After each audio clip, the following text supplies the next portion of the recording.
Hello mga ka-farmland, nandito kami sa property dito sa papuntang Tubog Falls. So kung makikita nyo, andyan yung property ng mag-asawa ni Sarah G. Diba na si boss, nakapunta. Ayaw naman siya nilas.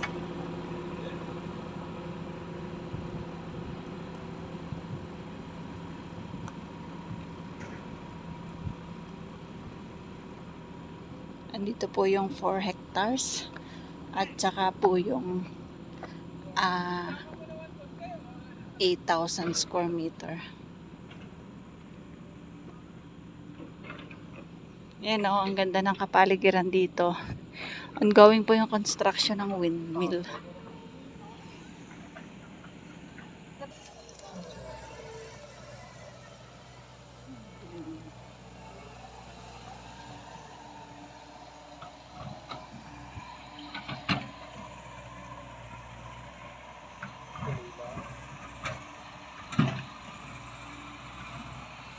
Ito po yung isa sa dadaanan ng windmill.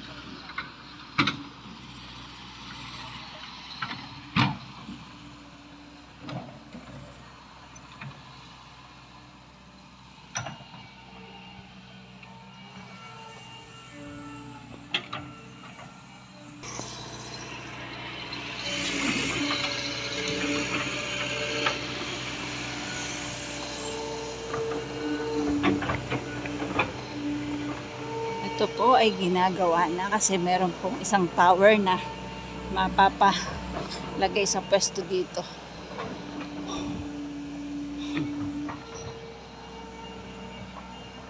Ayan po yung may-ari ng lupa, kasama namin.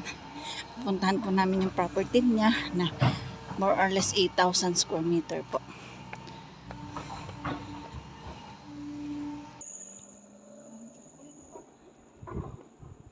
Ayan po, at ang kabundukan po dito sa Paete, Laguna ay ganito na po ang itsura. Gawa po yan ng windmill. So soon, ito po ay magiging samentado na.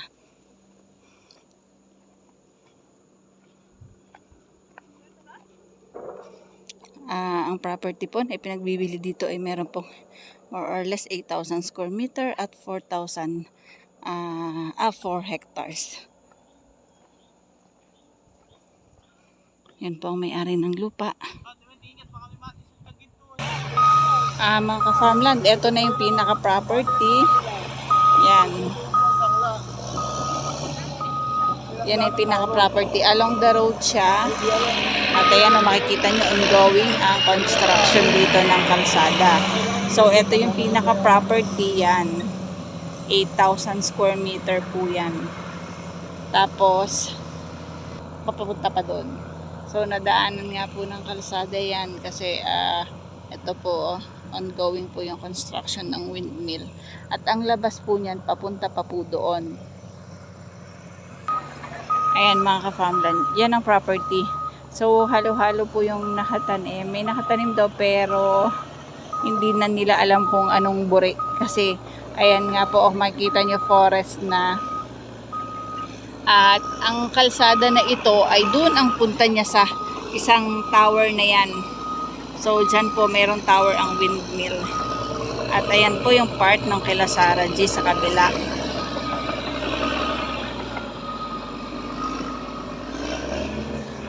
Ayun po yung kalsada na pinasukan namin.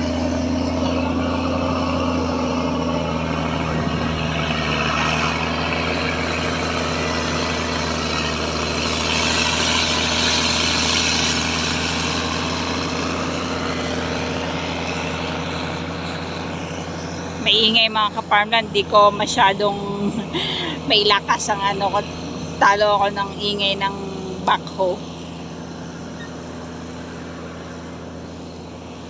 Ito din pong 8,000 square meter na ito ay titulado po yan. So slope po ang property.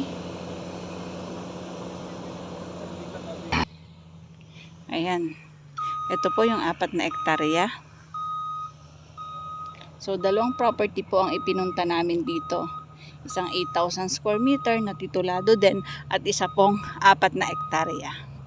So, ayan, at madadaanan po ng kalsada yung gilid.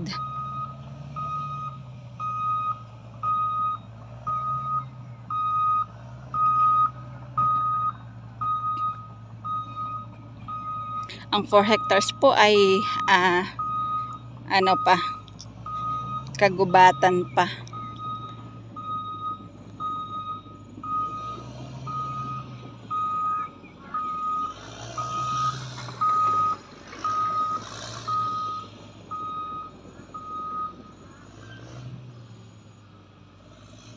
Ito mga ka-farmland ay 200 per square meter po. Yung ginagawang kalsada yan is lampasan yan papunta doon sa kabilang bundok na yon. So, hindi lang ito yung magiging access ng kalsada. Pwede po dyan sa part na yan at pwede po doon sa kabilang bundok na yon kasi doon po ang labas nito. Mga ka-farmland, para po sa inquiries, alam niyo na po, nandiyan na po yung aking contact number, andyan po aking Viber, WhatsApp, Messenger. Tawag lang po kayo at kung ititripping natin, schedule lang po tayo. So, paano mga farmland? Bye-bye po. See you for the next videos. God bless po sa ating lahat.